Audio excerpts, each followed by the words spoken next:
শ্রাবণ ভাদ্র মাসে যখন পাকা তালের সিজন চলে তখন বাঙালিদের মনে একটাই প্রশ্ন জাগে, তাল দিয়ে কি পিঠে বানানো যায়। তাহলে আপনারা তালের এই নরম তুলতুলে মালপোয়া বানিয়ে নিতে পারেন। আজকের আমাদের রেসিপি তালের মালপোয়া। তাহলে চলুন রেসিপিটা শুরু করা যাক। প্রথমে আমি তালটাকে ভালোভাবে ধুয়ে তালের মাথাটা এইভাবে ছাড়িয়ে নেব। তালের মাথাটা ছাড়ানো হয়ে গেছে, দেখতেই পাচ্ছেন তালটাকে দেখতে কত সুন্দর লাগছে। এবার তালের খোসাটা আমি আস্তে আস্তে করে ছাড়িয়ে নেব। দেখতেই পাচ্ছেন আমি তালের খোসাটা কিভাবে ছাড়াচ্ছি। এইভাবে আস্তে আস্তে করে আপনারাও তালের খোসাটা ছাড়িয়ে নেবেন। ঠান্ডা লেগে আমার গলাটা একটু বসে গেছে, যদি ভয়েসের কোনো প্রবলেম মনে হয় তাহলে একটু মানিয়ে নেবেন। তালটা আমার এখানে ছাড়ানো হয়ে এসছে, দেখতেই পাচ্ছেন তালটা কিন্তু বেশ বড়। এবার আমি তালটাকে এইভাবে ভাগ করে নেব। সব সময় একঘেয়ে তালের বড়া না বানিয়ে এই রকম পিঠে ট্রাই করলে বাচ্চারা বড়রা সবাই পছন্দ করবে। তাহলে আপনারাও একবার বাড়িতে এইভাবে বানিয়ে দেখবেন। তালটাকে আমি এইভাবে 3 ভাগে ভাগ করে নিয়েছি, দেখতেই পাচ্ছেন দেখতে কত সুন্দর লাগছে। এবার আমি তাল থেকে মাঠটা বের করে নেব। তার জন্য নিয়েছি একটা থালা, এরকম একটা বাঁশের ঝুড়ি। ঝুড়িটাকে থালার এইরকম মাঝ বরাবর বসাবো। তালটাকে নিয়ে ঝুড়ির ওপরে হালকা হাতে ঘষতে হবে, যাতে তালের মাঠটা ভালোভাবে বেরিয়ে যায়। খুব হালকা হাতেই ঘষতে হবে, বেশি প্রেসার দেওয়া যাবে না, তাহলে ঝুড়িটা ভেঙে যেতে পারে। দেখতেই পাচ্ছেন আমি কিভাবে ঘষে নিচ্ছি, এইভাবেই ঘষতে হবে। দেখুন আটি থেকে তালের মাঠটা কিভাবে বেরিয়ে গেছে। একইভাবে বাকি তালগুলোকেও ঘষে মাঠটা বের করে নেব। এখানে সব তালগুলো থেকে মাড় বের করানো হয়ে গেছে। এবার আমি ঝুড়িটা তুলে দেখাচ্ছি। ঝুড়িতে যে তালের মাঠটা লেগে আছে সেটা আপনারা চামচ বা কোনো স্প্যাচুলার সাহায্যে এইভাবে বের করে নেবেন। এবার আমি এরকম একটা সুতির কাপড়ের মধ্যে তালের মাঠটাকে দিয়ে হাতের সাহায্যে চেপে বের করে নেব। দেখতেই পাচ্ছেন এইভাবে চেপে বের করে নিতে হবে, যাতে তালের মধ্যে কোনো রোঁয়া থেকে না যায়। তালের মাঠটা এখানে আমার বের করানো কমপ্লিট হয়ে গেছে। এবার আমি একটা ব্যাটার তৈরি করে নেব। তার জন্য তালের মাঠটাকে আমি একটা বড় গামলার মধ্যে নিয়ে নিয়েছি। এরপর আমি এখানে বড় কাপের 1 কাপ আমুলের লিকুইড দুধ দিয়েছি, আপনারা চাইলে গরুর দুধও দিতে পারেন।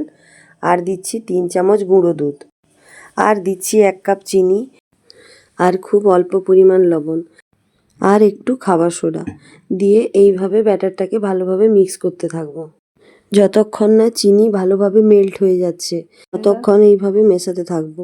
এইভাবে মেশালে চিনিটা ভালোভাবে মেল্ট হয়ে যাবে, ব্যাটারটাও ভালোভাবে তৈরি হবে।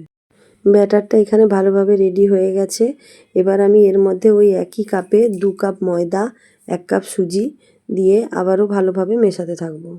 এখানেও আমি কোনো জল ব্যবহার করব না। আগে সুজি ময়দাকে ব্যাটারের সঙ্গে ভালোভাবে মিশিয়ে নেব, যাতে কোনো দানা না থেকে যায়। তারপর আমি অল্প অল্প এখানে জল ব্যবহার করে ব্যাটারটা আবার তৈরি করব। এখানে সব কিছু আমার ভালোভাবে মেশানো হয়ে গেছে। এবারে আমি এখানে অল্প অল্প জল দিয়ে ব্যাটারটাকে আবারও ভালোভাবে মেশাতে থাকবো, যতক্ষণ না পর্যন্ত ব্যাটারটা পিঠে হওয়ার মতো পাতলা হয়ে আসছে ততক্ষণ পর্যন্ত অল্প অল্প জল দিয়ে এইভাবে ফেটাতে থাকবো। দেখতেই পাচ্ছেন ব্যাটারটা আমার এখানে রেডি হয়ে গেছে। ব্যাটারটা ঠিক এইভাবেই তৈরি করতে হবে, না খুব বেশি পাতলা না বেশি ঘন। এবার আমি ব্যাটারটাকে ঢাকা দিয়ে রেস্টে রেখে দেব প্রায় 15 মিনিট। এবার একটা কড়াই বসিয়ে দেব। কড়াইয়ের মধ্যে বেশ অনেকটা পরিমাণে তেল দেব, দিয়ে তেলটা গরম হতে দেব। 15 মিনিট হয়ে গেছে। এবার আমি ব্যাটারটাকে খুলে দেখাবো। দেখুন ব্যাটারটা কত সুন্দর হয়েছে। এদিকে তেলটা গরম হয়ে গেছে। এবার আমি একটা চামচ নেব, যার সাহায্যে ব্যাটারটা দেব সেই চামচটাকে তেলের মধ্যে ডুবিয়ে নেব, যাতে ব্যাটারটা চামচে জড়িয়ে না যায়।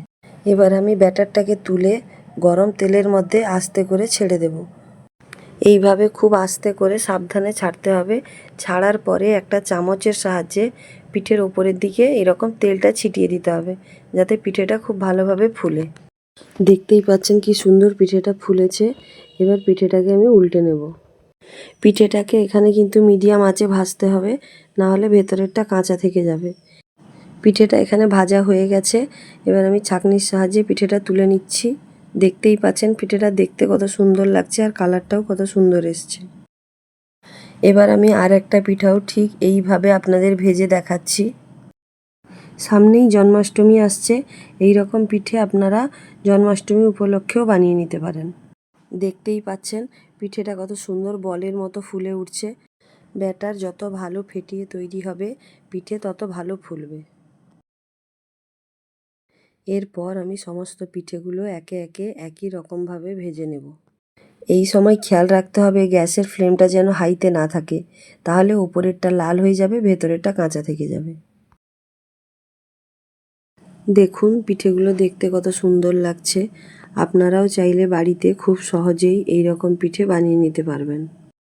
সমস্ত পিঠেগুলো আমার এখানে ভাজা হয়ে গেছে। আমি আপনাদের একটা পিঠে কেটে দেখাচ্ছি, দিলে বুঝতে পারবেন পিঠেগুলো কত নরম তুলতুলে হয়েছে। আমাদের ভিডিওটি যদি ভালো লেগে থাকে তাহলে লাইক, কমেন্ট এবং সাবস্ক্রাইব করতে ভুলবেন না।